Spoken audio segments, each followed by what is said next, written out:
You see the good qualities in them. When you look at other people, you can admire them and you feel mesmerized by them. But when you look at yourself, you don't have those feelings. Why is that? Why is it that you can give out all those emotions to everyone except for yourself?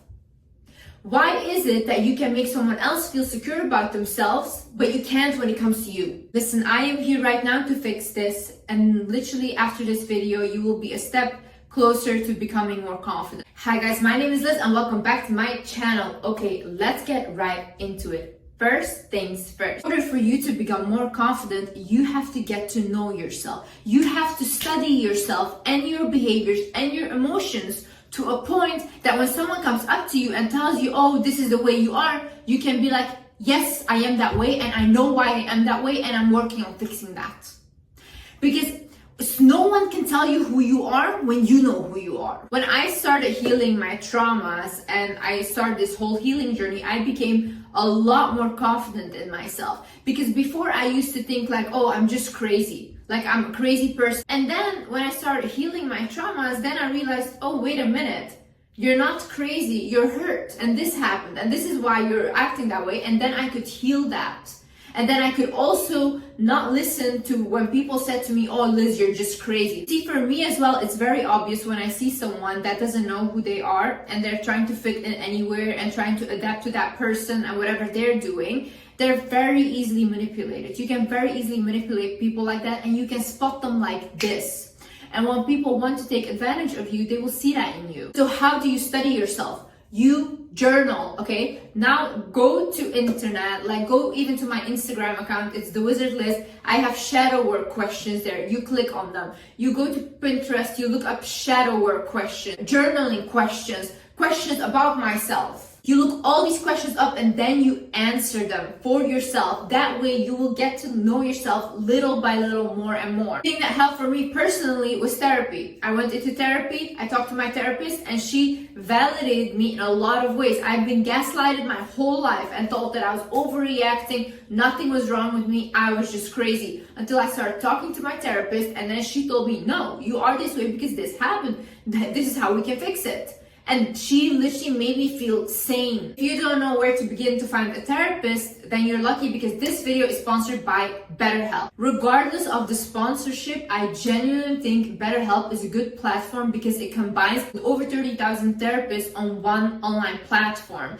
And they also give you the opportunity that if you get matched with a therapist and you don't like the therapist, then you can just switch with no additional charge. This does not happen in real life. And believe me, I have gone through a lot of shitty in real life therapists that I used to get from my school. Imagine your area has limited options. You don't know where to look. Maybe you don't even want to leave your house. BetterHelp literally allows you to just look out of the comfort for your own home to get matched with a therapist that is the right fit for you. So how you do this is you start off by filling out a questionnaire so BetterHelp can understand your specific needs and wants, and you get matched with your therapist in as little as a few days. Then you can start scheduling phone, video, or message-based sessions. They also provide you your own online journal, which I think is amazing, and you can attend group sessions. I'm really not saying this just because of the sponsorship. I'm genuinely saying if you're trying to look for a therapist and you don't know where to begin, look at BetterHelp. And BetterHelp will also give you 10% off your first month at BetterHelp if you visit the link down in the description below or betterhelp.com/wizardliz. The thing how to get to know yourself is you literally have to ask yourself, why am I feeling this way? Why do I have these issues? Why do I have these addictions? See, I am so tired of people just saying, oh, it's just mental health, whatever, it's just that way. This is not normal. This behavior is not normal. Like even if I think about myself, right? When I had my ED where I would binge and then, the food, if I look back at myself now, even in my head, imagining myself doing that, my behavior was not normal. But people will tell you, oh no, it's just a mental health issue, whatever. No, I was severely traumatized and I didn't know how to get my trauma out other than doing that. Had I known that this could be linked to trauma, what I was doing, and not just because I had an ED, I would have gone into therapy much faster. The thing is, read books about subjects that you want to know more about yourself, right? So for example, me, I had obviously the PTSD and trauma, so I read the book The Body Keeps the Score. Guys, this book was like, what? These things are actually like scientifically proven that can happen. There's research done on this. It's like my brain is wired differently than non-abused children. I was like, wait a minute, like literally a whole door opened for me. So educate yourself on yourself. You're the best subject you will ever study. You're the best investment you will ever make. See, people cannot take away your knowledge. They can take away anything from you. They can make you feel this small. They can make you feel stupid.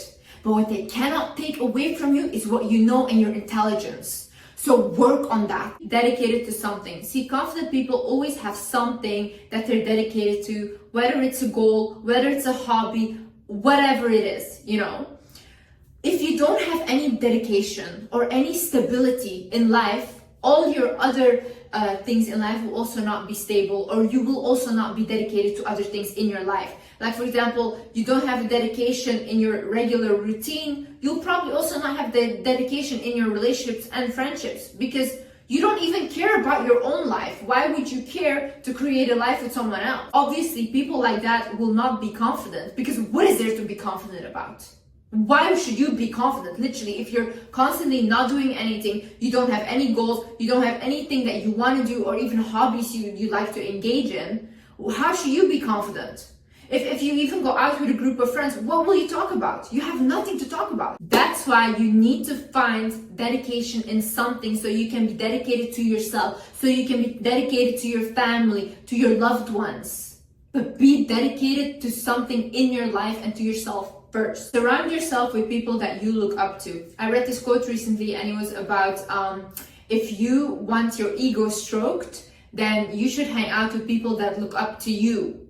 But if you actually want to learn something in life and evolve, then you should hang out with people that you look up to. There's one thing, and I need you to understand this. Your friend group is you. If all your friends around you are insecure, you're gonna also be part of them. And you're not going to be able to get out of that insecurity. First thing, you're sharing your energy with these people, and you guys are exchanging energies constantly by hanging out with each other.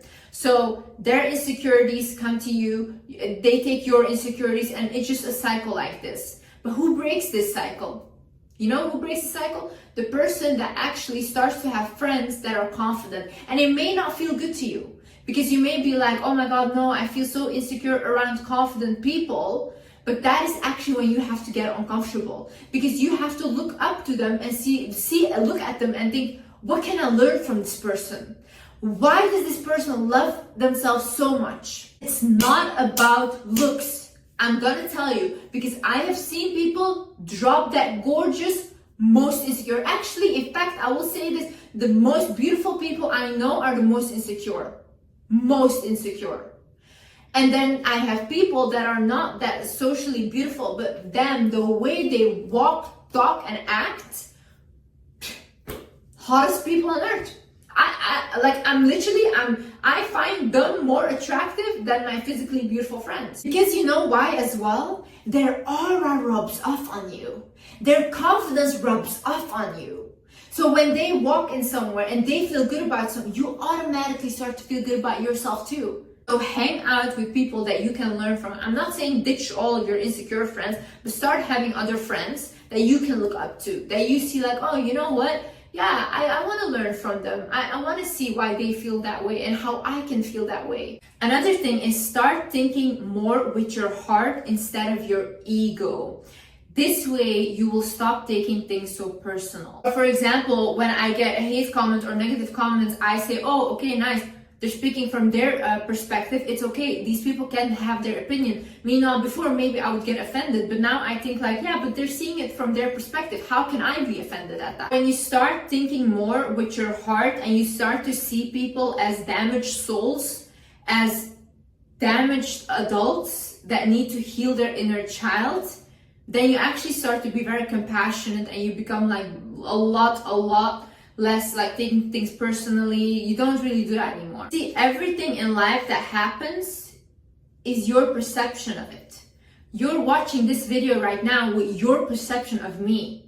I can say the same sentence now, it will be perceived differently by 10 people that watch this. Because they are listening with their perspective, what their parents taught them, what their culture taught them, that's how they are listening. And my responsibility is to know that it's not my job to fix them, it's not my job to heal them, it's just my job to share my truth, and whoever is willing to listen will.